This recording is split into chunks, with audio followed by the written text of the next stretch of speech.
Hi, everyone. This is Coach Nancy Lee, and today I want to talk about when it is difficult to say no as a new caretaker, when there's such a need to be authentic and set boundaries in a shifting parent-child dynamic.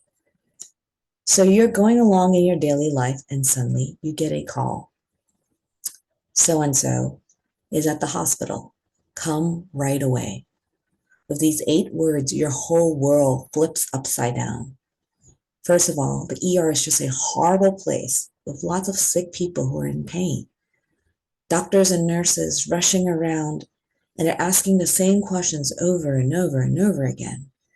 You're just confused, scared, and overwhelmed about what is happening. Not only can you barely process what is going on, you're trying to care for your parent without freaking them out. This is the start of the caretaker journey. As the days or weeks progress, suddenly you have a new role, a role you didn't even ask for or contemplated previously. You are now a caretaker. Coordinating schedules, figuring out who comes on what days to help out, finances to provide or supplement caretaking, what your ill parents can or cannot eat, drink, or do, and how it all fits into your life, which is already busy with work. Maybe you have your own family and your own social life. At the same time, you're confronting the fact that your relationship with your parent has changed. You're now the competent one to take care of them, and they are now reliant on you. The parent-child relationship has shifted, and you don't really know what to do. You begin to see yourself defaulting to people-pleasing. After all, how can you say no to someone who has birthed and raised you, in so many ways still has power over you because of the hierarchical role of parent-child, no matter what age you are now? Yet, you know that some things are not healthy or even safe for your parent. So first of all, I just want to acknowledge what a tough place this is. Not only do you have the work of the physical caretaking, there's also a shift in your role, which is changing your personal identity and the relationship with your parents. It is confusing, tiring, distressing, and even conflicting. Maybe there's feelings of guilt or obligation and duty. And this is an important relational order that's experiencing a seismic shift. No wonder you feel like the ground is shaking under you. Next, I want to expound on the idea that you have that and the need to say no, to set boundaries as a caretaker for the well-being and even safety of your parent and yourself. So let me backtrack and define boundaries. Boundaries are not punishment or ultimatum. Also, it's not about the other person. It's about you. It's a way to take care of yourself. A boundary is a no regarding what you are willing or not willing to do based on what you need. So when you say no, that's not in reference to what your parent does or does not do. For example, eat dinner. But what you are willing to do or not do. For example, provide the dinner. And then from that place of shared understanding of the potentially different possibilities are available. For example, can order takeout. You can cook different types of food.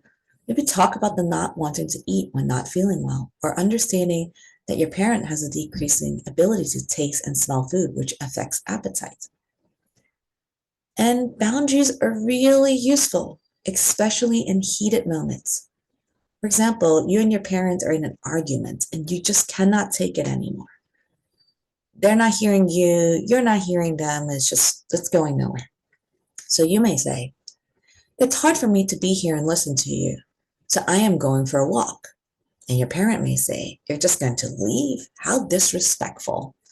And you can maybe respond, I respect and care for you and our relationship, but I don't want to say or do something that I would regret, so I'm going to take a walk. Would you be willing to talk about this again in an hour or tomorrow after I have some time to cool down? Do you see how the going for the walk boundary focuses on you and what you need? It's not about shaming, blaming the other person, meaning, oh my God, I can't talk to you when you're being this unreasonable, but it's what's happening for you. It's hard for me to be here and listen to you. I don't want to say or do anything that I would regret. This boundary allows you to do something to meet your own needs in the moment, maybe some space or quiet, peace or rest. So you could fully show up and when you do interact with your parents again. It's actually an act of compassion because when we don't set boundaries, we can easily default to shaming and blaming, which is not compassionate for anyone, the giver or the receiver.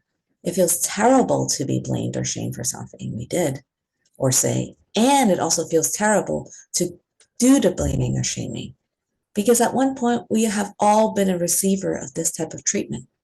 So setting boundaries by keeping the focus on what you need is a very compassionate way to not only be with the other person, but also yourself. So I hope this is a helpful perspective for people in really shifting relationships, whether it's a parent-child, caretaker, becoming a parent, right? Different ways. It's just an illustration of how we can use boundaries and really respect and honor our no's. So if this resonates with you and you're interested in my work, hi, I'm a coach who help high achieving professionals to struggle to be authentic and feel connected in relationship. And together, what we can do is nourish your inner connection so you could find out what works and show up fully in your relationships. I hope this is useful. And if it is, please subscribe or share this video to someone that might be helpful. Okay, take care.